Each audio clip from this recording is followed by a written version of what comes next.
Okay, we're going to start by taking apart the RV. So turn it over on its side, and you need to unscrew all the screws on the floor, the white part. So just go around the edge and unscrew all of those so that you can see. And make sure you save them in a safe place so you can put it back together.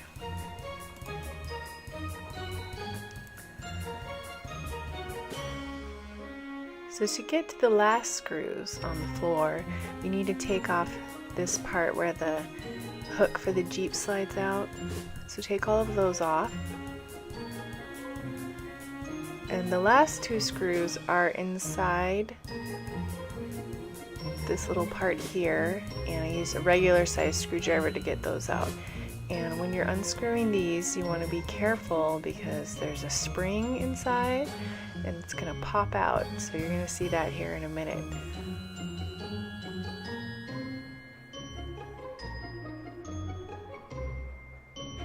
There it goes. So there's two parts. There's this little gray piece and the spring, so don't lose those. Then just unscrew the other one and the whole piece will come off. And inside there's a little lever and a bar, and I didn't realize that at the time, but those come off too. They might kind of fall off. So save those pieces for later. Now I'm going to unscrew the inside middle wall, and the clear ceiling will come off. So just go around and unscrew all of those. So you've got the top off. Now the side came off, and I'm pulling that center back to get to the last screws. Got all those off. Now I'm trying to get the stove sink section off. So you have to look around inside for all the screws where it's attached.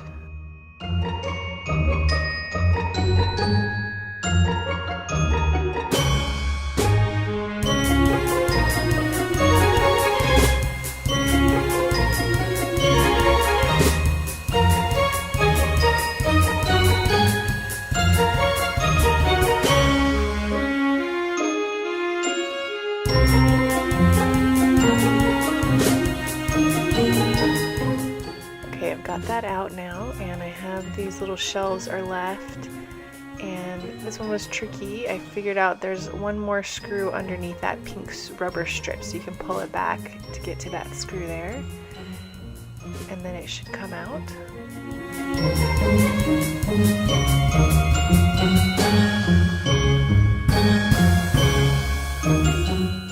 And I'm gonna detach all the curtains and the shelf cover, and I'm making sure I only cut the threads so I can still use it as a pattern for the new fabric I'm going to make curtains out of. Okay, I'm using this blue painter's tape, or you can use masking tape, to cover up all the windows on the inside and the outside, because I'm going to be priming both sides. So you want to cover up anything that you don't want to get spray paint on. I'm also going to pop out the stove burners, the sink, and the faucet so I can paint them separately. They have little clips underneath that you have to push in and then it will pop out. You might need to use a tool like a flat screwdriver to get them out.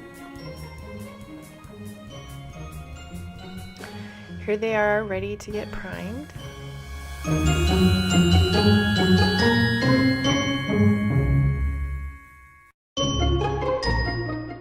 I'm using this plastic primer. Some brands are clear, and this brand is white.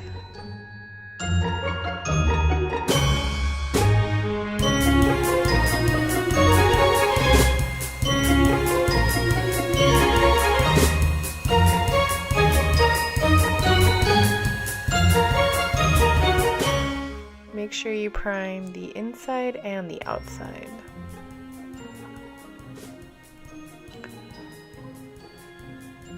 I haven't primed the inside of the big pieces yet. Here's the silver paint I'm going to use. It's metallic silver. I'm going to use it on most of the pieces. Make sure you do a few light coats instead of one heavy coat so you won't get any drips.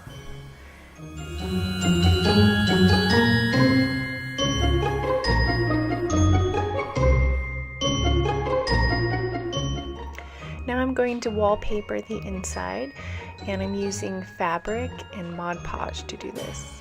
I picked a fabric that had a simple small floral design because it's to scale for the dolls, and also the busy design hides any imperfections where I cut or I had to add a piece to cover up the inside.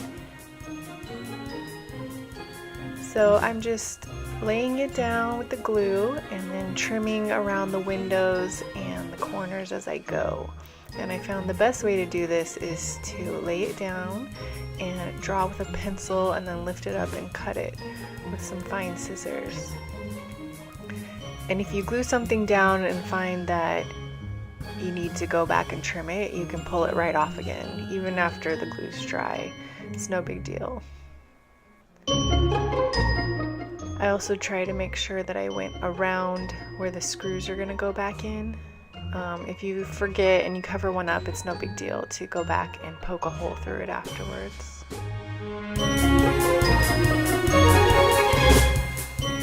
Right here I'm covering up a little spot from underneath, and then I'm going to lay the large piece of fabric over it. So I cut a little too much off and I had to add some, or it wouldn't go around the corner, so I'm covering the corner first. You just glue that down and then glue the fabric right on top of it. So I'm doing this to the center top, and I didn't cover the bottom because some of the bottom half of the wall is covered by the stove and the sink and the shelves, and the part that is showing I just painted to match what I painted the furniture inside, the stove and the sink and the couch. I'm doing a pastel pink and blue. So I wallpapered the top half of this center and then the top half of the two sides.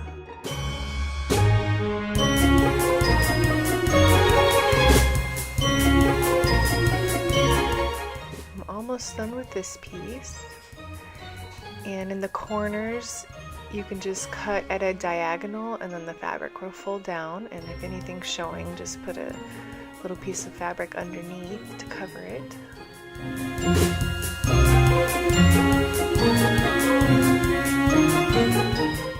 Later on, when you sew the curtains, you have to do them by hand, so it would probably be easier to do them at this point, because it's really hard to sew them in by hand after it's all put back together, which is what I did. And my arms were really sore from getting in that spot and hand sewing them back on. Also, the shelf has a curtain too, and you should sew that on before you put it back together also, because that was really hard to do. I just wasn't sure which fabric I was going to use yet, and so I waited, but it was really hard. So I also wrapped the fabric around the edges and glued that down and trimmed it.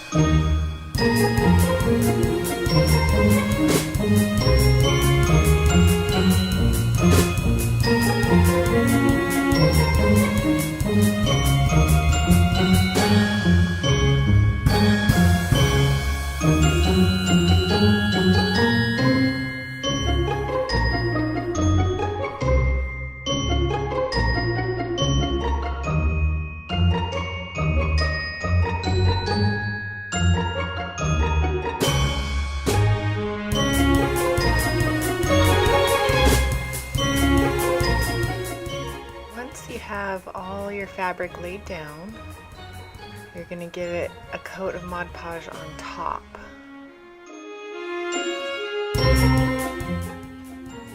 Now we're ready to put the RV back together. It's all finished being wallpapered. You're going to do this on something soft like carpet so you don't scratch the paint. I'm starting with the side that has the couch pull-out bed. And I'm screwing it in from underneath. There's 2 screws that keep it in place.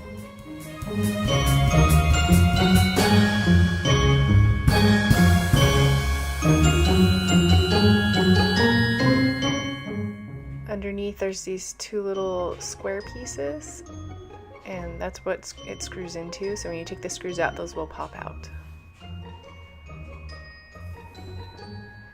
You can see where I missed with the spray paint because I didn't paint underneath, so I missed those spots, but they'll be covered by the couch cushion.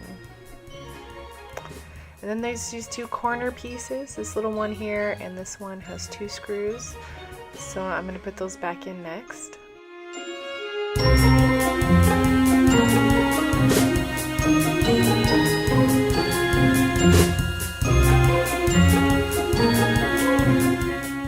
Okay, and then the other side, I'm going to put the shelf back in. That's the part under the sink, and it has these little pieces that stick out of the bottom, and you push those through the holes in the floor and you slide it over to lock it in place.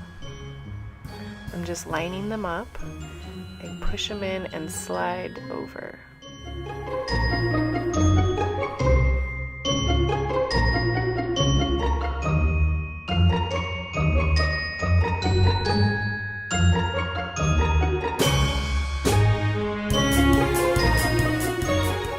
I'm going to put that screw back in from the outside underneath that pink rubber piece, so pull that out and put that little screw back in.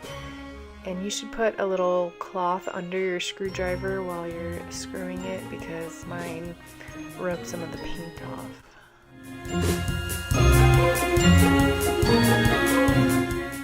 And then it just pops back in.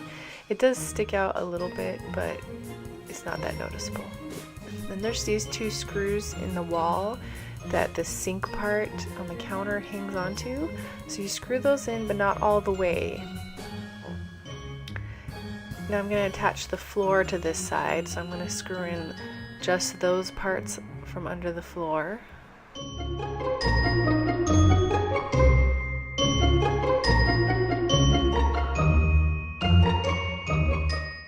And this is how you attach the stove sink part.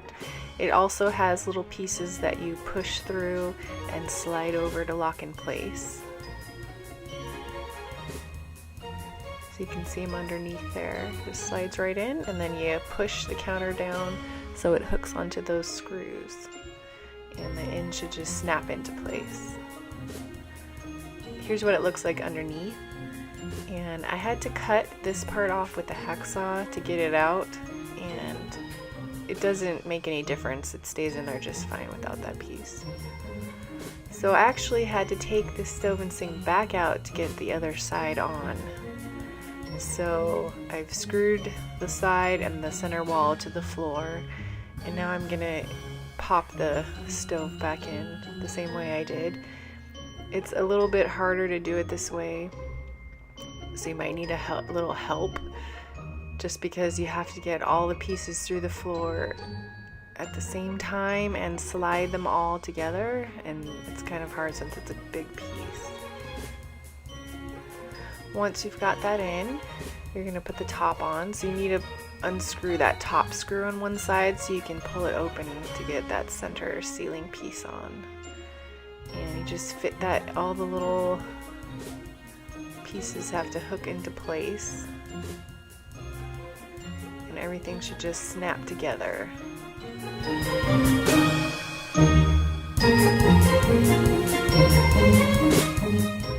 might have to play with it to find what's sticking out. And once you've got it together, then you can put the screws back in.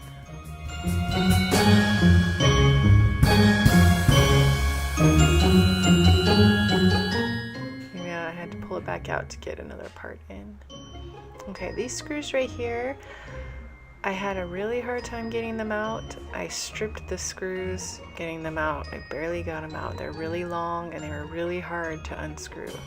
So I had to buy some new screws, and I'll show you what I got to replace it. These I got from Lowe's. They're a little shorter, but they do just fine holding it back together. Alright, everything is good on top, so I'm gonna pop this piece back in. So you lay that on top so it's all ready to go. It just sits in there without any screws. Then take the lever and you're gonna hook it onto that bottom piece, and it'll stay there for me while I set up the rest.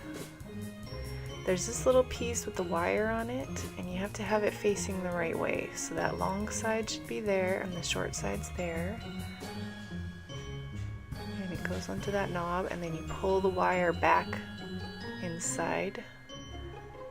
And then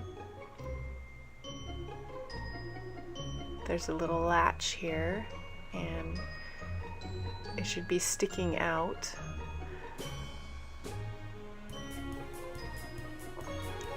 And when you pull on it, it should pull the lever up and down. This releases the little nubs that come out to support the trailer when you're not pulling it, make it level. So just hold that in place there, and take the bottom piece, and you need to line it up and put it in place, and you're going to screw it in. And you have to push that lever down to get it in.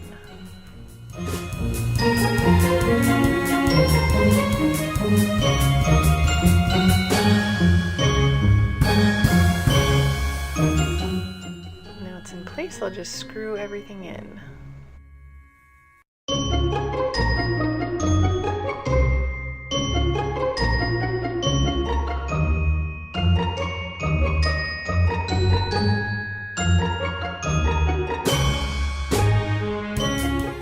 Okay, and here's how you reassemble that part with the spring.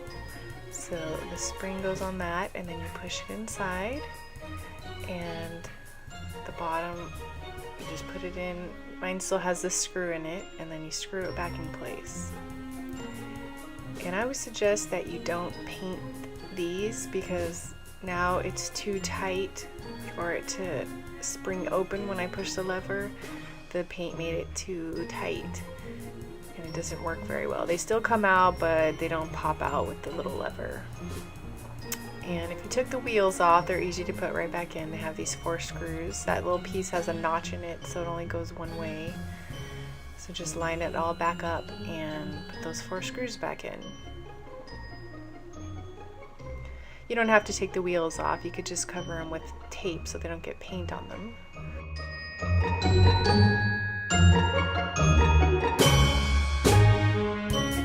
So see, I popped those out, and it's all done.